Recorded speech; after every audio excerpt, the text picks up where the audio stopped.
is Wang. I'm from IR 2018 Diplomas 2.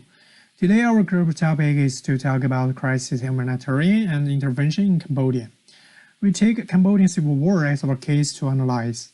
So before we analyze the war, we should understand the background and timeline of the war and also why and how this war happens. So now let's get started. The Cambodian Civil War was a civil war in Cambodia fought between the forces of the Communist Party of Cambodia, known as the Khmer Rouge, supported by the North Vietnam and Vietcong, against the government forces of the Kingdom of Cambodia, and supported by the United States and South Vietnam. Actually, it's the war between the political mind and Sihanouk and Lon Nol. So here we got the background and the cause of the war. On 3rd May 1965, Sihanouk broke diplomatic relationships with the U.S., ended the flow of American aid and returned to the PRC and Soviet Union for economic and military assistance. By the late 1960s, Sihanouk's delicate domestic and foreign policy balancing act was beginning to arrive.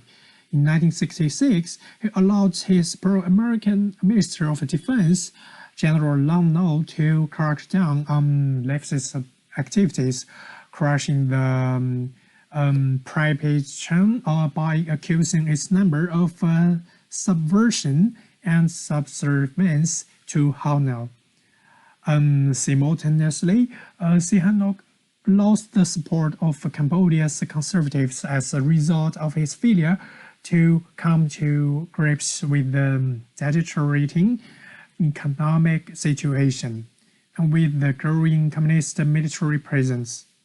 On 11 September 1966, Cambodia held its first open election. Through manipulation and harassment, the conservative won 75% of the seats in the National Assembly.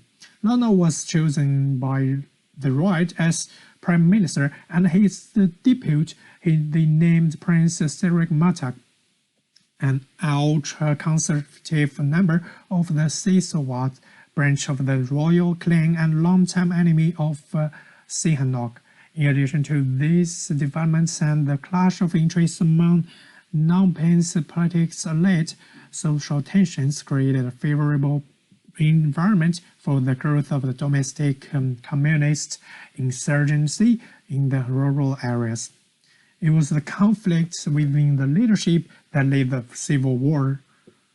So next is the timeline of the war. In 1970, Cambodian Prime Minister Lon Nol launched the military coup and overthrew the head of the state, Norodom Sihanouk. Sihanouk was visiting the Soviet Union at that time, and then when he heard the news, he came to China. Sihanouk led the Khmer Rouge in the United Nations for 4 years of armed struggle. In April 1975, Khmer Rouge conquered the capital Phnom Penh, establishing the extreme rule of the Khmer Rouge. In early 1979, Vietnam invaded Cambodia and overthrew Khmer Rouge rules. The Khmer Rouge retreated to the northwest frontier for armed struggle. In the 1980s, the Cambodian peace process was initiated under the mediation of the United Nations. On October 23, 1991, the Cambodian factions signed the Cambodia Peace Agreement in Paris. On November 20th of the same year, the Cambodian government of the Resistance and the government of the People's Revolutionary Party jointly formed the Supreme National Council, which was the monetarily highly organ of power in Cambodia. But the two governments remained their respective power. Princess Sihanouk served as chairman of the Supreme Council for the country. Hello everyone, my name is Anggita Hanifah. So in this part, I'm gonna explain about the actor intervention in Cambodian Civil War. So in this case, there are several actors that involved in the case. So the first one is Lonol. Lonol was a president of Cambodian New Salvation government who had staged a coup against the power of Sihanouk. Prime Minister Lieutenant General Lonol and the pro-United States Prince Sisowat Sirikmatak also led the uprising on March 18, 1970. The second is US. The United States was a supporter of Lonol, and they are determined to be more assertive towards communists in Cambodia and Vietnam. The US then bombed the village in what is believed to be the communist residence. This bombing certainly caused many casualties and also caused a great injury towards the government of Cambodia. The third is Pol Pot. Pol Pot was a Khmer Rouge leader who succeeded in overthrowing Lon Nol's period on April 17, 1975. Pol Pot regimes didn't achieve a peace and end the civil war, but this matter was even more severe and tragic. Pol Pot's agenda was through the agrarian revolution as a result of policies promoting large-scale agriculture, resulting in many Cambodians suffering from the Pol Pot regime's starvations and brutality. They also execute indiscriminate execution of the people who have different political ideas and view from the Pol Pot itself. So this is Vietnam intervention. Vietnam intervention also involved in this case. Vietnam's intervention in Cambodia seems to be a state activity involving the use of force to repress gross human rights abuses. However, Vietnam itself didn't explicitly resort to the right of humanitarian intervention as a justification of its military operation in Cambodia, but persisted to Vietnam's claim that it is the genuine expressions of the Cambodian people that was responsible for overthrowing the Pol Pot regimes. However, at least until 1970s, there are existed no firm legal basis for the right of humanitarian interventions. Therefore, Vietnam intervention in Cambodia was illegal under international law. In this case, there are actor intervention to help and to complete this the case. The first is UN. The United Nations had a role in diplomatic effort to end the civil war, which began to have a result in September 1990. When a peace plan was accepted by the Phnom Penh government and the three functions of the resistant coalitions. Under the Sihanouk presidency, the Supreme National Council, or SNC, a coalition of all groups, will be formed according to the plan. Meanwhile, the UN Transitional Authority in Cambodia, or UNTAC, will oversee the administration of the country for 2 years with the aim of free and fair elections. UNTAC's main objectives are to restore and maintain peace and promote national reconciliations, and in the short term, they are not achieved.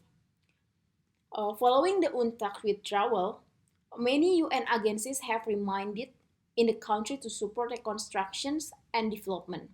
A Cambodia office of the United Nations High Commissioners for Human Rights, working in close collaboration with the Special Representative, sought to improve the civil war and establish institutions and legal framework for human rights and democracy. And the second actor is non-governmental actors. NGOs effort to mobilize international support to address past injustice in Cambodia, provide humanitarian assistance, and promote sustainable socio-economic development before and after UNTAC.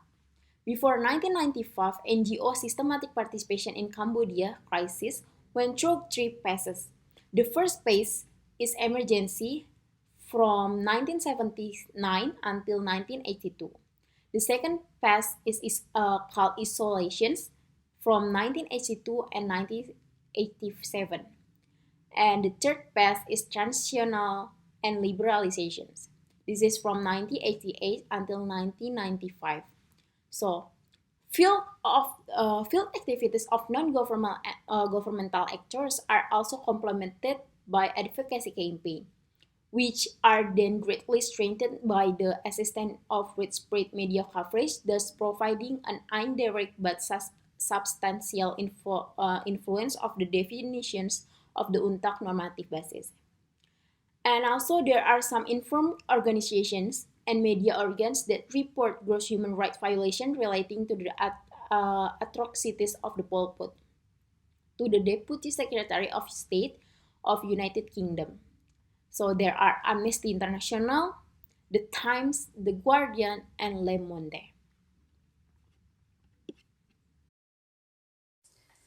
Okay, my name is Gusti Masgitha, and now I will explain the violations towards convention during the Cambodia crisis.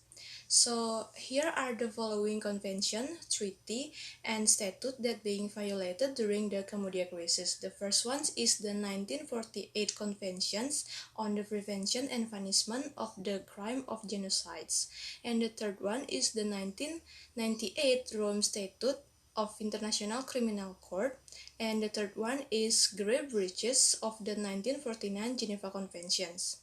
So the genocides acts toward Cambodians by the Khmer Rouge under the Pol Pot regimes that execute more than 1.5 million Cambodians have been condemned by the international community. Next. It has violated the 1948 Convention on the Prevention and Punishment of Crimes of Genocides. The convention was adopted by the General Assembly of the United Nations in 1948 as the response of atrocities committed during the World War II. So here is the statement of two articles that being violated. According to the Article 1 of this convention stated that genocide is a crime under international law whether committed during the time of peace or time of war. Genocide during the Cambodian crisis happened as the acts to destroy the loyalists from the previous regime and activists in the form of killing and causing body or mental hurt that accordance with the statement of Article 2 in this convention that states the form of genocides. Next. And then it also violated the Statute of International Criminal Court, or referred as the 1998 Rome Statute of International Criminal Court. It is a treaty that established the International Criminal Court, or ICC, and the treaty was adopted in Rome, Italy, on 17 July 1998 and came into force on the 1st July 2002. Cambodia, as the party of this statute, has conducted two core of international crimes of these conventions. Those are genocides and the crimes against humanity. Article 6 of this treaty regarding genocide has the same statement with the Article 2 of the previous convention by the UN. And it is certainly violated the conventions which has been conducted by the Khmer Rouge under the Pol Pot regimes. While according to Article 7, crimes against humanity mean the following acts that committed as part of widespread or systematic attack directed against the civilian populations. The form of civilian attack during the Cambodia crisis that stated in the Article 7 includes 1 is murder, second is exterminations, and the third is persecutions against identifiable group.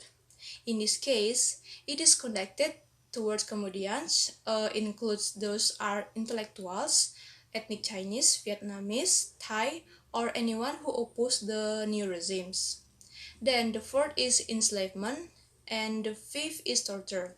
In order to achieve the ideal communist model, the Khmer Rouge forced Cambodians to work as a labor on collective farm with the low pay, and they also being tortured by the authority.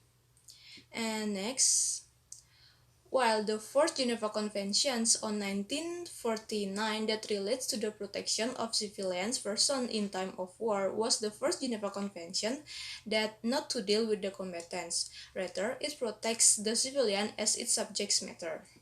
The grave breaches mean the violation of relevant rules of armed conflict which seriously endanger the physical or mental health of any protected person in this element.